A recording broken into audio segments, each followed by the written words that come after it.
Hello বন্ধুরা, আমি আরেকটা ভিডিও নিয়ে এলাম। হঠাৎ করে প্ল্যান হলো মার বাড়ি যাব বলে। সারাদিন ছিল বৃষ্টি। দিনটা ছিল 17ই মে, আমাদের 14তম বিবাহবার্ষিকীর দিন। কোনো কিছুই প্ল্যান ছিল না তেমন করার। হঠাৎ করে বিকালবেলা প্ল্যান হলো যাব মার বাড়িতে, মার দর্শন করব, পুজো দেব। তো চলো যাই। চলে গেলাম, মাকে দর্শন করলাম, পুজো দিলাম, দিয়ে তোমাদের সাথেও শেয়ার করলাম।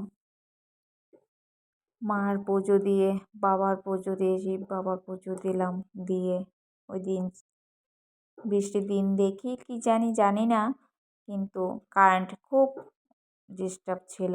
কারেন্ট ছিল না ওইদিকে মার বাড়িতে, অন্ধকার প্রকৃতির দৃশ্য। কিন্তু মাকে সুন্দর করে পুজো দিলাম, মাকে দর্শন করলাম, আরতি দেখলাম। খুব ভাল লাগলো দিনটা, সুন্দর করে কাটালাম। এই সময়টা ছিল সন্ধ্যা আরতির আগের মুহূর্তটা। সন্ধ্যা আরতি করলাম, করে পুজো দিয়ে আবার ফিরে গেলাম বাড়ির উদ্দেশ্যে। তোমাদের কেমন লাগলো ভিডিওটা তোমরা জানিও। তোমাদের জন্য ছোট্ট একটা ব্লগ নিয়ে এলাম, ভিডিও করে তোমাদের জন্য দেখার সুযোগ করে দিলাম। আমি অনেক দিন পরেই গেলাম, গিয়ে খুবই ভালো লাগলো।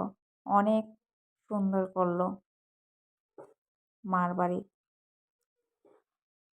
এতটুকুই তোমাদের জন্য শেয়ার করলাম। তারপর মন্দির থেকে নেমে এসে পড়লাম কল্যাণ সাগরে।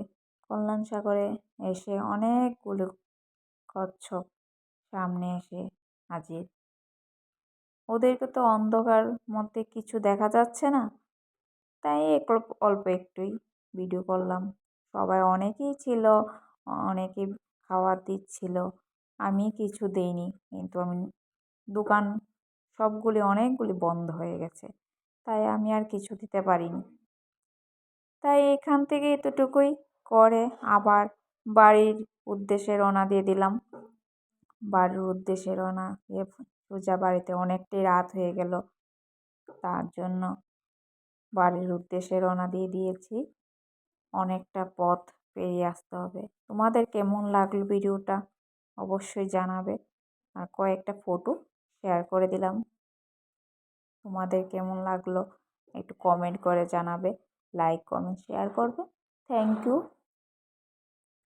Bye bye.